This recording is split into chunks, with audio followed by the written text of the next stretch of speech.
Assalamualaikum warahmatullahi wabarakatuh.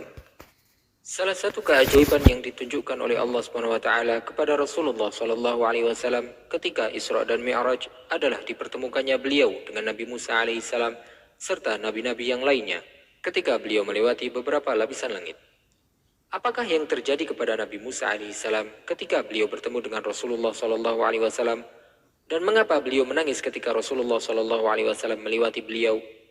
Silakan simak video ini untuk mendapatkan jawabannya.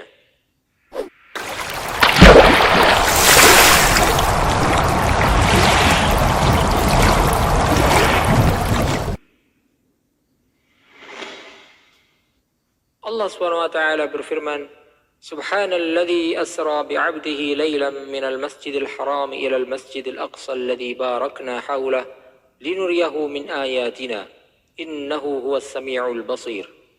Maha suci Allah yang telah memperjalankan hambanya Muhammad pada malam hari dari Masjidil Haram ke Masjidil Aqsa yang telah kami berkahi sekelilingnya, agar kami perlihatkan kepadanya sebagian tanda-tanda kebesaran kami. Sesungguhnya dia maha mendengar, maha melihat. Dengan bertambahnya ujian dan bertumpuknya kesedihan yang dialami oleh Rasulullah SAW, beliau pun berada dalam posisi yang sangat membutuhkan orang yang mendukung dan menguatkan tekad beliau. Kisah ini bermula dengan turunnya malaikat Jibril alaihissalam kepada Rasulullah SAW dengan didampingi oleh dua orang malaikat lain. Mereka pun membawa Rasulullah SAW kemudian membelah dada beliau dan mengeluarkan hati beliau serta mencucinya dengan air zam-zam. Kemudian mereka memenuhi hati beliau dengan keimanan dan hikmah dan mengembalikannya ke tempat semula. Kemudian malaikat Jibril datang bersama buruk, yang mana merupakan makhluk yang luar biasa. Dia melangkahkan kakinya sejauh mata memandang. Rasulullah SAW pun menaikinya dan kemudian pergi bersama Jibril menuju ke Baitul Maqdis. Di pintu masjid itu, malaikat Jibril mengikat buruk di tempat yang mana para nabi biasa menempatkan tunggangan mereka masing-masing. Kemudian beliau memasuki masjid dan salat bersama para nabi sebagai imam jamaah mereka. Kemudian malaikat Jibril membawa Rasulullah SAW naik ke langit. Dan malaikat Jibril meminta izin untuk masuk ketika dia sampai di setiap lapisan langit. Beliau pun diberi izin untuk masuk, disertai dengan sambutan yang luar biasa dari para malaikat dengan kedatangan manusia terbaik dan imam para nabi tersebut. Di langit dunia, Rasulullah SAW pun bertemu dengan Nabi Adam alaihissalam. Mereka berdua saling mengucapkan salam serta saling menyapa. Kemudian Nabi Adam alaihissalam mendoakan Rasulullah SAW dengan kebaikan. Beliau melihat Nabi Adam alaihissalam sedang duduk, sedangkan di sisi kanan dan kiri beliau terdapat ruh-ruh anak keturunan beliau. Jika beliau menoleh ke sisi kanan beliau, beliau akan tertawa. Tapi jika beliau menoleh ke sisi kiri beliau, beliau akan menangis. Rasulullah SAW pun kemudian bertanya kepada malaikat Jibril tentang hal yang beliau lihat. Kemudian Jibril menjelaskan bahwa anak keturunan yang berada di sisi kanan beliau adalah para penduduk surga, sehingga beliau pun senang ketika melihat mereka. Sedangkan yang berada di sisi kiri beliau adalah para penduduk neraka, sehingga beliau pun bersedih ketika melihat mereka. Kemudian Rasulullah SAW naik ke langit yang kedua. Beliau pun bertemu dengan Nabi Isa dan Nabi Yahya alaihimassalam. Mereka berdua pun menyambut beliau dengan sambutan yang sangat hangat. Mereka berkata, "Selamat datang wahai saudara yang solih, serta Nabi yang solih." Dan di langit yang ketiga, Rasulullah SAW bertemu dengan saudara beliau Nabi Yusuf alaihissalam. Beliau pun memberikan salam kepadanya. Beliau mensifatinya dengan sabda beliau, dia telah diberi setengah ketampanan penduduk dunia. Kemudian beliau bertemu dengan Nabi Idris alaihissalam di langit yang keempat. Kemudian setelahnya beliau bertemu dengan Nabi Harun alaihissalam di langit yang kelima. Kemudian malaikat Jibril membawa Rasulullah SAW terus naik ke langit yang keenam. Dan beliau bertemu dengan Nabi Musa alaihissalam. Setelah mengucapkan salam kepada beliau, Nabi Musa alaihissalam pun menangis. Beliau kemudian ditanya, "Apa yang membuatmu menangis?" Beliau menjawab, "Aku menangis karena ada seorang pemuda yang diutus setelahku, yang mana umatnya akan masuk surga lebih banyak daripada umatku yang akan memasukinya."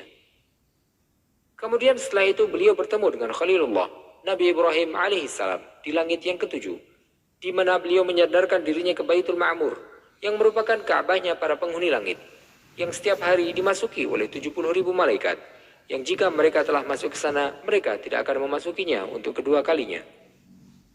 Di sana Nabi Ibrahim bertemu dengan Rasulullah SAW dan mendoakan untuk beliau. Kemudian berkata, "Wahai Muhammad, sampaikanlah salamku kepada umatmu dan beritahu kepada mereka bahwa surga itu tanahnya wangi, airnya segar, dan bahwasanya surga merupakan daratan yang sangat luas, di mana bibit pohon-pohonnya adalah ucapan Subhanallah, Alhamdulillah, La ilaha illallah, dan Allahu Akbar." Kemudian malaikat Jibril naik bersama Rasulullah SAW hingga sampai ke Sidratul Muntaha, yang merupakan sebuah pohon yang agung. Ukurannya besar, buahnya seperti kendi daerah hajar, dan daunnya seperti telinga gajah. Dari akarnya mengalirlah 4 buah sungai. Di sana Rasulullah SAW melihat malaikat Jibril dalam wujud aslinya, yang mana dia memiliki 600 sayap, yang meneteskan dari sayap tersebut mutiara dan rubi. Kemudian tibalah saat yang paling membahagiakan Rasulullah SAW, ketika beliau berkesempatan untuk bermunajat di hadapan Allah SWT, hingga semua musibah dan cobaan yang beliau lalui terasa sangat ringan baginya. Dan dalam peristiwa itu Allah SWT mewahyukan kepada Rasulullah SAW apa yang dia inginkan. Kemudian Allah SWT mewajibkan bagi beliau dan umatnya salat 50 kali sehari semalam. Kemudian Rasulullah SAW meminta keringanan hingga sampai pada 5 kali salat sehari semalam, atas usulan yang disampaikan oleh Nabi Musa alaihissalam dari pengalaman beliau menghadapi umatnya. Dalam perjalanan ini, Rasulullah SAW juga telah melihat surga dan kenikmatannya. Malaikat Jibril juga memperlihatkan telaga Kausar kepada beliau, serta memperlihatkan pohon zakum yang Allah SWT sifatkan dalam firman-Nya, "Inna syajarataz zakum ta'amul athim, kalmuhli yaghli fil butun kaghalyil hamim." Sungguh pohon zakum itu makanan bagi orang yang banyak dosa, seperti cairan tembaga yang mendidih di dalam perut, seperti mendidihnya air yang sangat panas. Rasulullah SAW juga bertemu dengan malaikat Malik, penjaga neraka, serta beliau juga melihat wanita mukmin tukang sisir putri Fir'aun yang menolak untuk kufur kepada Allah SWT, sehingga Fir'aun pun membakarnya hidup-hidup. Beliau juga melihat Dajjal dalam wujudnya, berambut keriting, matanya buta, tubuhnya besar, kulitnya merah. Tertulis di antara 2 matanya kata kafir. Banyak hal-hal lain yang dilihat oleh Rasulullah SAW dalam perjalanan singkat tersebut yang beliau lalui dalam 1 malam, yang insya Allah akan kita kisahkan dalam video-video lain di channel ini. Wallahu ta'ala alam, wa sallallahu wasallam wa baraka ala sayyidina Muhammadin wa ala alihi wa sahbihi ajma'in. Jika Anda menyukai video ini, silahkan klik tombol like dan juga subscribe channel ini sebagai bentuk dukungan kepada kami untuk dapat menyajikan video-video bermanfaat lainnya kepada Anda. Wassalamualaikum warahmatullahi wabarakatuh.